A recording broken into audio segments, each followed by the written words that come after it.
Millions scream at TVs when 11 strangers lose a game. But some people, they don't care, and their brains might be wired differently. Ever wondered why some people just don't care? Stay with me, because what I'm about to explain could completely change how you see sports fans and even yourself. Not caring about sports doesn't make you boring. It doesn't mean you lack passion. Your brain just works differently from the 60% of Americans obsessed with sports, and that difference is fascinating. Have you ever noticed someone celebrating their team's win or crying when they lose, even though they don't know the players? That's tribal instinct at work. For thousands of years, humans survived by sticking with a group. Your tribe protected you, hunted together, and kept you alive. Sports are just modern tribes with jerseys, mascots, and rivalries. When someone cheers for a team, their brain releases oxytocin, the bonding hormone that makes you feel connected to others. People who don't obsess over sports often have lower tribal instincts. They don't need a group to feel complete. Their identity comes from themselves, not from a team's victories or losses. Watching a game can feel addictive for fans. Every pass, goal, or turnover triggers a tiny hit of pleasure in the brain, the same way slot machines keep people hooked. Sports fans are constantly getting these dopamine hits. But if you don't care about sports, your brain simply doesn't react the same way. Some people's brains just don't get excited by other people's wins, and that might even be in your DNA. Imagine finishing a personal project, painting a picture, or completing a task you care about. Your brain gets a similar satisfaction, but you're fully in control of the outcome. Sports fans also experience something called basking in reflected glory. When their team wins, they say, "We won." When it loses, they say, "We lost." Non-fans, on the other hand, keep a steady sense of self.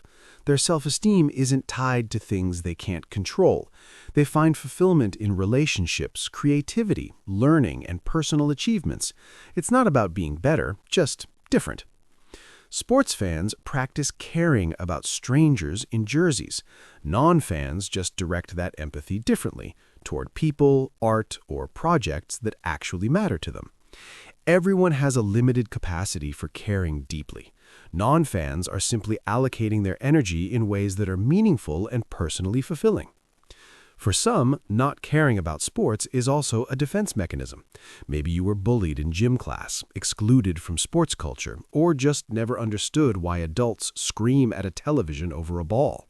Your indifference might have a story, or maybe you just find it boring. Either way, it's completely okay. The bigger difference comes down to how people find meaning. Sports fans see narrative in comebacks, underdogs, and rivalries. Non-fans see narrative elsewhere, finishing a book, completing a creative project, or cheering with friends over something meaningful they created. Sports fans invest emotionally in outcomes they cannot control. Non-fans invest in things where their effort matters, where there's actual reciprocity. Both fulfill the same human need for engagement and meaning, just in different ways. People who don't obsess over sports often feel more present in their own lives. They aren't living through someone else's highs and lows. They're fully engaged in their own story, their own achievements, their own flow. So next time someone asks if you watch the game, remember, you're not broken, you're not boring, you're just living life on your own terms.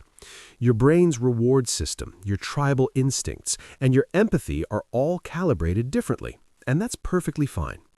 Curious why thinking differently might actually be your secret superpower? Click here to find out why quiet, thoughtful people process information completely differently than everyone else, and why that could be their greatest advantage.